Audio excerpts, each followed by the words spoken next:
క్రీస్తునాథుని యందు మిక్కిలి ప్రియులకు దేవుని బిడ్డలారా, ఒక గ్రామములో భిక్షం అడుక్కునేటుడు ఒక వ్యక్తి ఉన్నాడు. భిక్షం అడుక్కునే వ్యక్తి అంటే తెలుసు కదా, ఒక భిక్షకుడు ఉన్నాడు.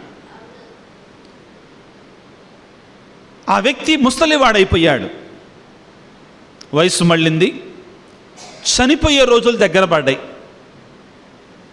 తాను చనిపోతూ తన కుమారుణ్ణి పిలిచి అన్నాడు, నాయనా, నీకు ఇవ్వటానికి నా దగ్గర ఆస్తిపాస్తులు ఏమీ కూడా లేవు. అయితే నా దగ్గర 2 వస్తువులు ఉన్నాయి. ఒకటి ఏంటంటే జోలె. ఏంటిదండి? ఎవరన్నా ఏదైనా ఇచ్చారనుకో సంచిలో పెట్టుకోవడానికి ఒక సంచి. రెండవది, నా దగ్గర ఒక పాత్ర ఉంది. ఏముంది? అడుక్కునే పాత్ర. భిక్షం ఎత్తుకోవటానికి వెళ్తారు కదా, ఒక చిప్ప ఉంది. నా దగ్గర ఉన్న ఆస్తి ఇవి 2, ఇవి నీకు ఇచ్చి వెళతాను బాబు, నా దగ్గర ఇంకేమీ లేవు బాబు, నేను పేదవాడిని అన్నాడు. దాన్ని స్వీకరించిన కుమారుడు కూడా, అతను కూడా అదే పని చేస్తాడు. చక్కగా చెప్పారండి మీరు. అతను కూడా అదే పని చేస్తున్నాడు. నా దగ్గర ఏమీ లేవు, నేను పేదవాణ్ణి, నేను లేనటువంటి వాణ్ణి, నేను భిక్షగాణ్ణి అని జీవిస్తూ ఉన్నాడు. ఒక రోజున ఒక బాగా ధనవంతుడు అటు వెళుతూ ఒక బంగారం వ్యాపారం చేసే వ్యక్తి. ఎవరండి? బంగారం వ్యాపారం చేసే వ్యక్తి తన దగ్గర ఉన్న డబ్బులలో ఒక 5 రూపాయల కాయిన్ తీసి ఆ చిప్పలో, ఏమన్నాను, ఆ గిన్నెలో, ఆ పాత్రలో అలా భిక్షం అలా వేసాడు. వేసేసరికి అది గల్లున మోగింది. ఏమైంది? గల్లున మోగింది. ఇతను బంగారం వ్యాపారం చేసే వ్యక్తి కాబట్టి ఆగి వెనక్కొచ్చాడు. ఏ బాబు, ఆ పాత్ర నాకు ఒకసారి ఇవ్వు అన్నాడు. అనేసరికి నేను ఇవ్వను అన్నాడు. నేను ఇవ్వను అన్నాడు. నీ దగ్గర ఎంత ధనం ఉంది అన్నాడు. నా దగ్గర ఏమీ లేదయ్యా, ఈ పనికిరాని చిప్ప ఒకటి ఉందన్నాడు. నా దగ్గర ఏమీ లేదు, ఈ పనికిరాని చిప్ప ఉంది అన్నాడు. లేదు బాబు, నీ దగ్గర ఉన్న చిప్ప మామూలు చిప్ప కాదు, నువ్వు అనుకున్నట్లుగా అది మామూలు చిప్ప కాదు అని దాన్ని ఒక్కసారి ఇవ్వు బాబు అంటే, అమ్మో ఇది నీకు ఇస్తే నాకు అడుక్కోవటానికి ఏమీ లేదు అన్నాడు. ఒరే బాబు, అడుక్కోవటం గురించి పక్కన పెట్టురా, అది మామూలు చిప్ప కాదురా, ఒక్కసారి ఇటివయ్యా అన్నాడు. దాన్ని తీసుకొని ఇలా కొట్టాడు. అది టంగ్ టంగ్ అని మోగుతుంది. దాని తర్వాత తన జేబులో నుంచి ఏదో ఒక వస్తువుని తీసి ఆ చిప్ప మీద అలా గీకాడు 4-5 సార్లు. అది దగదగా మెరవటం ప్రారంభమైంది. అప్పుడు ఆ బంగారపు యజమాని అన్నాడు, కొట్టు యజమాని, వ్యాపారి, నీకు ఈ చిప్ప ఎక్కడి నుంచి వచ్చింది అన్నాడు. మా నాన్న చనిపోతూ నాకు ఇచ్చాడయ్యా అన్నాడు. మా నాన్న చనిపోతూ నాకు ఇచ్చాడయ్యా. అతనికి ఎక్కడి నుంచి వచ్చింది అంటే, మా నాన్న నాతోటి ఏం చెప్పాడంటే, మా ఊళ్ళో బాగా ధనవంతురాలు ఇంట్లో ఆమె చనిపోతే తలా ఒక వస్తువు తీసుకెళ్తుంటే ఆ మూలన పడినటువంటి ఈ పాత చిప్పను మా నాన్న తెచ్చుకున్నాడంట అని చెప్పాడు. నాయన, నీ దగ్గర ఉన్నటువంటిది మామూలు గిన్నె కాదు, అది అంతా కూడా బంగారముతో నిండినటువంటిది, బంగారముతో చేసినటువంటి చిప్ప నాయన, గిన్నె నాయన, నువ్వు కోటీశ్వరుడివి. నువ్వెవరివి? కోటీశ్వరుడివి. నువ్వు చాలా ధనవంతుడివి. ఇంత గొప్ప బంగారం, ఇంత బంగారం నీ దగ్గర పెట్టుకొని నువ్వింకా రోడ్డు మీద కూర్చొని అడుగుతున్నావేంటి? లే, పైకి లే. నువ్వు ధనవంతుడివి, మన ఊర్లో ఉన్నటువంటి వాళ్ళందరికంటే కూడా చాలా ధనవంతుడివి, నువ్వు పేదవాడివి కాదు. ఎందుకంటే నీ దగ్గర ఏముంది? బంగారముతో తయారు చేసినటువంటి ఒక పాత్ర ఉంది. బంగారముతో తయారు చేసినటువంటి ఒక పాత్ర ఉంది. మనలో క్రైస్తవులు చాలామంది ఇలాగానే బ్రతుకుతున్నాడు, ఈ భిక్షకుడిలాగానే. మనలో ప్రియులారా, దేవుని యొక్క అద్భుత శక్తి కలిగినట్టు దేవుని యొక్క ఆత్మ అనేటువంటి పాత్ర మనలో ఉంది. అర్థమవుతుందా? అర్థమైందా? మనలో ఈ గొప్ప సంపద ఉంది, పరిశుద్ధాత్మ అనే సంపద ఉంది. కానీ మనం ఎలా జీవిస్తున్నాం? పేదవాళ్ళలాగా జీవిస్తున్నాం, ఏమీ లేనటువంటి వాళ్ళలాగా బ్రతుకుతున్నాం.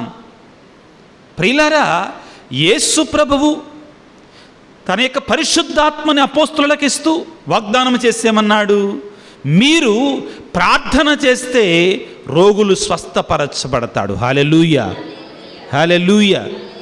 మీరు ప్రార్థన చేస్తే రోగులు స్వస్థపరచబడతారు. మీరు నా వాక్యాన్ని బోధించే శక్తిని ఇస్తున్నానన్నాడు మనకి అందరికీ, గురువులకు మాత్రమే కాదు. మీరు భయపడవలదు అని చెప్పాడు. ఏమన్నాడు? భయపడవలదన్నాడు. కానీ మనకి ప్రార్థన చేయాలంటే సిగ్గు, అవునా కాదండి? ప్రార్థన చేయాలంటే సిగ్గు, వాక్యం చెప్పాలంటే భయం, సాక్ష్యం చెప్పాలంటే ఇంకా భయం. ప్రియులారా, ఈ రోజున మనం పెంతెకొస్తు మహోత్సవాన్ని, పరిశుద్ధాత్మ దిగి వచ్చినటువంటి పండగని మనం చేసుకుంటుండగా మనందరం కూడా ఈ రోజున మరొకసారి మనం జ్ఞాపకం చేసుకోవాలి. జ్ఞానస్నానం పొందిన ప్రతి వ్యక్తి కూడా పరిశుద్ధాత్మ చేత అభిషేకాన్ని పొందుకున్నాడు, ఆత్మాభిషేకాన్ని పొందుకున్నాడు. ఈరోజు ఏం జరుగుతుంది? మొదటి పట్టణాన్ని ఒకసారి చదువుకుందాం. అపోస్తుల కార్యాలు 2వ అధ్యాయం 1వ వచనం నుంచి చదువుకుందాం. ఎప్పుడండి? పెంతెకొస్తు పండగ దినము వచ్చినప్పుడు. ఎవరందరూ? దాన్ని అర్థం చేసుకోవాలి మనం. అపోస్తులు యూదుల భయము చేత మేడపై గదిలో ఉన్నారు. వారందరూ ఎవరందరూ? అపోస్తులందరూ కూడా. ఒకసారి వాక్యాన్ని చదువుకుందాం. యోహాను సువార్త 20వ అధ్యాయము, యోహాను సువార్త 20వ అధ్యాయము 19వ వచనాన్ని చదవండి. అది ఆదివారము సాయం సమయము. యూదుల భయమచ్చే శిష్యులు ఒక చోట ఎలా ఉన్నారంటండి? తలుపులు మూసుకొని ఉన్నారంటండి. అపోస్తుల కార్యాలు 1వ అధ్యాయము, అపోస్తుల కార్యాలు 1వ అధ్యాయము 14వ వచనాన్ని చదువుకుందాం. వీరందరూ, వీరితో పాటు కొందరు స్త్రీలు, యేసు తల్లియగు మరియమ్మయు ఆయన సోదరులను ఒక చోట చేరి ఎడతెగక ప్రార్థన చేస్తుండేరి. హల్లెలూయా. ఏం చేస్తున్నారు వీళ్ళు? ఎడతెగక ప్రార్థన చేస్తూ ఉన్నారండి. ఎవరు వీరు? అపోస్తులు, పరిశుద్ధ మరియమ్మ గారు, ఇంకా కొంతమంది స్త్రీలు. ఎందుకని? ఎక్కడున్నారు వీరు? మేడపై గదిలో. ఎక్కడండి? మేడపై గది. మేడపై గదిలో ఏం జరిగింది? అంతకుముందు ఏం జరిగింది? దివ్య బలి పూజ సమర్పించబడింది.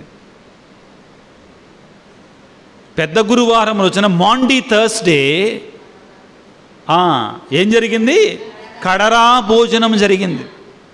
లాస్ట్ సప్పర్, మేడపై గది కదా. ఏం జరిగింది? Last supper. అది క్రైస్తవులందరికీ కూడా చాలా పవిత్రమైన స్థలం. నేను వెళ్ళాను అక్కడికి. ఎందుకంటే అక్కడ అతి పవిత్రమైన కార్యాలు జరిగాయి. ఇప్పుడు మనం చదువుకుందాం జాగ్రత్తగా. అపోస్తుల కార్యాలు 2వ అధ్యాయం 1వ వచనములో, పెంతెకొస్తు పండుగ దినం వచ్చినప్పుడు వారందరూ ఒక చోట కూడి ఉండిరి. అప్పుడు వేగముగా వీచు బలమైన గాలి వంటి ఒక ధ్వని ఆకాశము నుండి అకస్మాత్తుగా వారు నిండి ఉన్నటువంటి ఇల్లంతయు నిండి ఉండెను. అప్పుడు అగ్నినాళికలు అగ్ని జ్వాలల వలె వ్యాపించి అక్కడ ఉన్న వారిపై ఒక్కొక్కరిపై ఆ పరిశుద్ధాత్మ దిగి వచ్చింది. వారందరూ పవిత్రాత్మ చేత నింపబడ్డారు. ఏం చేయబడ్డారు? They were filled with the holy spirit. అప్పటి వరకు దాక్కున్న వాళ్ళు, తలుపులు తాళాలు వేసుకున్నవారు, యూదులకు భయపడినటువంటి వారు, కంగారు పడినటువంటి వారు, మాట్లాడటం చేతగానటువంటి వాళ్ళు, చేపల పట్టేటువంటి వాళ్ళు, ఏనాడు మాట్లాడినటువంటి వాళ్ళు, పరిశుద్ధాత్మ వారి మీదకి ఏం చేసి రాగానే ఏం చేస్తున్నారండి? ఇప్పుడు అప్పుడు పవిత్రాత్మ వారికి శక్తిని అనుగ్రహించిన కొలది వారు అన్య భాషలలో మాట్లాడసాగిరి. హల్లెలూయా, హల్లెలూయా, హల్లెలూయా. ప్రియులారా, పరిశుద్ధాత్మ శక్తి వారిని ఏ విధంగా మార్చివేసిందో చూడండి. క్రైస్తవులమైన మనం ఆత్మ లేనటువంటి వారముగా ఉండకూడదు. ఆత్మ లేనటువంటి వాడు క్రైస్తవుడు కాడు. 2వ పట్టణంలో కొరింథీ పత్రికలో ఏమని చదువుకున్నామమ్మా? ఏమని చదివావు? పవిత్రాత్మచే తప్ప, కొరింథీలకు రాసినట్టు మొదటి లేఖ 12వ అధ్యాయాన్ని తీసుకుందాం ఒకసారి. కొరింథీలకు రాసిన మొదటి లేఖ 12వ అధ్యాయాన్ని తీసుకుందాం. 3వ వచనం చదువమ్మా, నువ్వు చదివిన వాక్యాన్ని. దేవుని ఆత్మచే మాటలాడు ఏ వ్యక్తియు యేసు నాశనమగునుగాక అని పలకజాలడని మీరు గ్రహించాలి. ఇప్పుడు ముఖ్యమైన మాట వస్తుంది, అందరూ వినండి. పవిత్రాత్మచే తప్ప ఏ వ్యక్తి కూడా యేసే ప్రభు అని అంగీకరించలేడు. హల్లెలూయా, హల్లెలూయా. మనము యేసు ప్రభు నిజమైన దేవుడని మనంతటా మనం అంగీకరించలేం. పరిశుద్ధాత్మ దేవుడు మన మీదకి వేంచేసి రావాలి. పరిశుద్ధాత్మ దేవుడు మన మీదకి వేంచేసి రావాలి. ఆ పరిశుద్ధాత్మ దేవుడు మనలోనికి వేంచేసి వచ్చినప్పుడు ఆయన మన ద్వారా మనలో ఉండి యేసే నిజమైన దేవుడిని నేర్పిస్తాడు మనకి. ఈ రోజున మరొకసారి పిల్లకు దేవుని బిడ్డలారా, ఈరోజు అంతా కూడా, ఈరోజు మాత్రమే కదా, మన జీవితంలో ఎల్లప్పుడూ కూడా ఒక ప్రార్థన చేయాలి. ఒక్క ప్రార్థన, చిన్న ప్రార్థన. ఓ పరిశుద్ధాత్మ దేవా నాపైకి వేంచేసిరండి. ఓ పరిశుద్ధాత్మ దేవా నాలో ఉండండి. ఓ పరిశుద్ధాత్మ దేవా నన్ను నడిపించండి, నన్ను ఆశీర్వదించండి. ఈ 3 కార్యాలు చాలా ముఖ్యం. పవిత్రాత్మ దేవా నాపైకి వేంచేసిరండి, పవిత్రాత్మ దేవా నాతో ఉండండి, పవిత్రాత్మ దేవా నన్ను నడిపించండి. చాలా ముఖ్యం. May the holy spirit always come upon us. May the holy spirit always be with us. May the holy spirit always guide us. 3 చాలా ముఖ్యం. పరిశుద్ధాత్మ దేవుడు మన మీదికి వేంచేసి రావాలి. పరిశుద్ధాత్మ దేవుడు మనతో ఉండాలి, మనలో ఉండాలి. పరిశుద్ధాత్మ దేవుడు మనని నడిపించాలి, మనకు మార్గచొప్పరిగా ఉండాలి. ఈ 3 కార్యాల కొరకై ప్రతి క్రైస్తవుడు కూడా ప్రార్థన చేయాలి.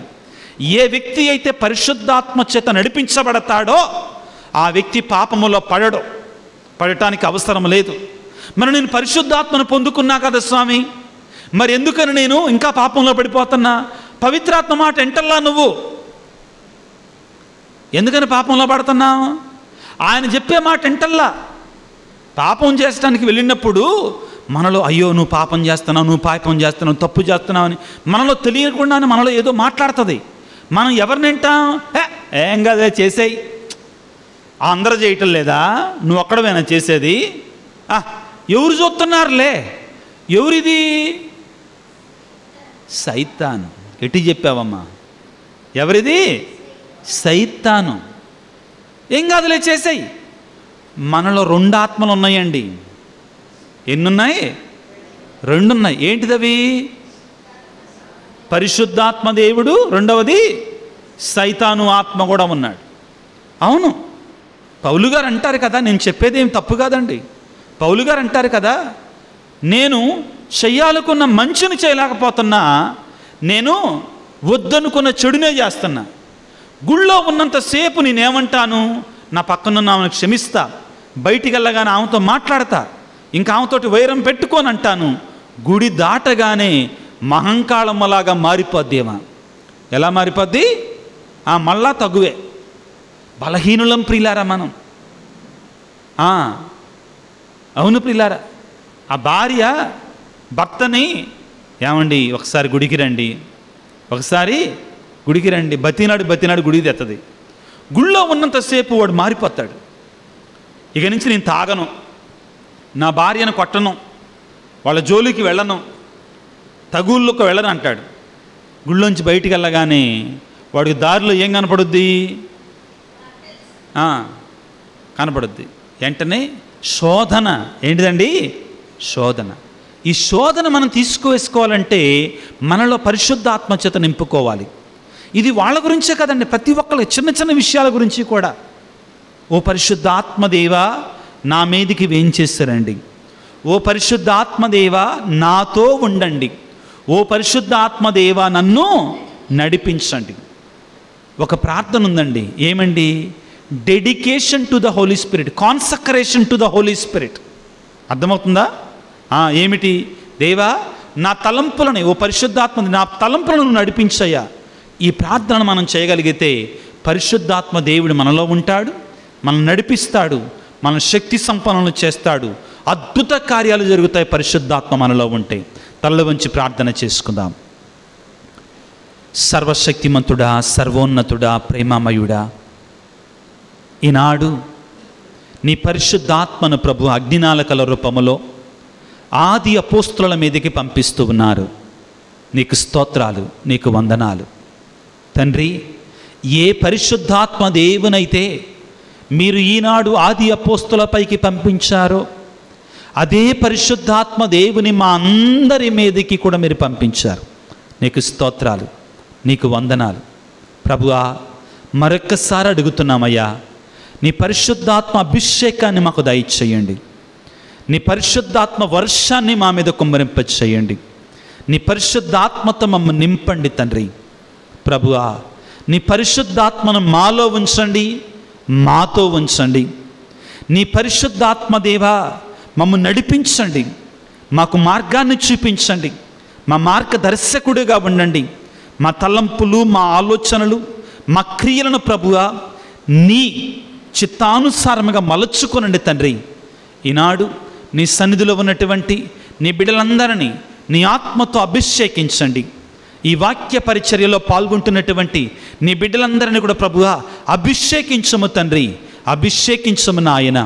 వారిలో ఉన్నటువంటి ఆత్మీయ, శారీరక, మానసిక అనారోగ్యాలను తీసివేయండి. ఆత్మ బల సంపన్నులను కూడా చేయండి. మాలో ఉన్న పాపాన్ని, అంధకారాన్ని తీసివేసి పరిశుద్ధాత్మను, ఆత్మీయమైన పరిశుద్ధతను మాకు దయచేయమని, మా అందరికీ నీ ఆత్మను సమృద్ధిగా ప్రసాదించమని మా ప్రభువైన క్రీస్తు ద్వారా వేడుకొనుచున్నాము తండ్రి. ఆమెన్.